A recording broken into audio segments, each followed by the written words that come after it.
have a lot of cultural experience. I worked in Singapore, Cambodia, Vietnam, China, Central America. So I try to understand culture wherever I work, because it's important to understand the cultural context for change, especially when you're dealing with people. And then I've also worked, from a range from C-suite all the way to operators and warehouse staff, production workers, and so on. So I have that breadth, and I can also bring best practices of what I've seen work in the different countries, and then contextualize it for the New Zealand market. I know that New Zealand has a very different culture. It's a little bit more laid back. But I'm sure that with my experience and with my learnings from my career, there'll be things where I'll be able to contribute to helping change in any organization in New Zealand. My style of doing it is always first do a diagnosis on the organization, and to get as clear as near truth to the current reality and the challenges and the people face in moving the change or attaining the desired change outcomes. Because if you do not know where your baseline is, diagnosis, you cannot recommend appropriate interventions that is right for the organization. So I can apply EDCA anywhere, but if I do not do a diagnosis, I do not know where the problem is. And therefore, I like to do diagnosis first. Then we look into the recommendations, and then we look into the approach that we want to do.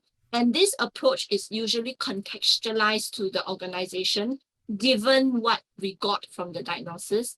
And then we work with the C-suite or the senior management to talk about it, and then how we're going to roll it out, what are the roles. We built a relationship contract about how I'm going to work together with the leadership team, and even setting up of the roles required to move the change along within the organization, so that we can start off on the right footing.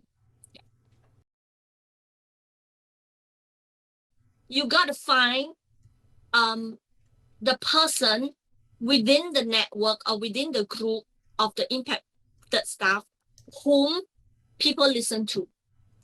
It may be the manager if the manager has got a good relationship with the staff, but it may be not, because the manager may be new to the job, or that they know of someone who is very experienced in the work that they do and very knowledgeable, so they see them and they highly respected them, and they are trustworthy. So you need to find these people. So as the consultant, I have to advise the 10 agencies that there is a criteria for you to select change champions. There is a need for the main project team to educate the sponsors on their roles. What are they supposed to do? They are not there just to tell people you have to change. They are there to act as communicators. They have to break barriers within the organization to help the change champions to do their work. And then the change champions role, another role of the change champion is to help me identify super users who are subject matter experts in their organization, so that they can be trained in the new system. And then after that, build sustainability for the system to continue even after the project is launched and go live. Because you need someone who is familiar with the process, good with the technology, put them together. And then if anyone or the staff who is doing any part of the work in the process face any problems, they can go to the super user and say, hey, Tate, I need help. Do you know how to get from this page to this page, and what buttons do I click? So that's what the super user is for. The change champion is to help the main change team or the main project team to cascade the comms, to sell the benefits. Because people listen to them, then they'll say, if Kate says so, I think this is good. I think we should try to support it. So we are helping people to move emotionally from where they're at, where they're resistant to the new way of working, to say, oh, maybe this is not such a bad thing after all. I should try it. And then we get early adopters. If we can get minimally 30% of the organization to be on board with this, right, we are already off to a very good start. When I was with Civil Service College, I actually was the lead consultant for National Youth Council. So what I did was, again, the Angeline method.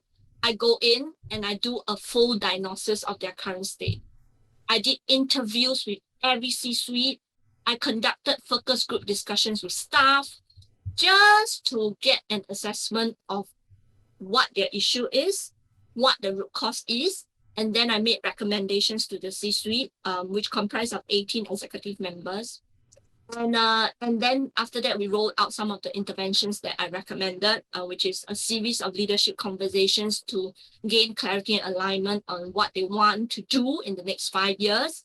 And because the interventions were impactful, the initial engagement they had with me was only for $30,000, and they were only ready to invest, 6 or 10 leadership sessions. But because of the things that I did and they saw how impactful it was, we renewed the contract in the following year.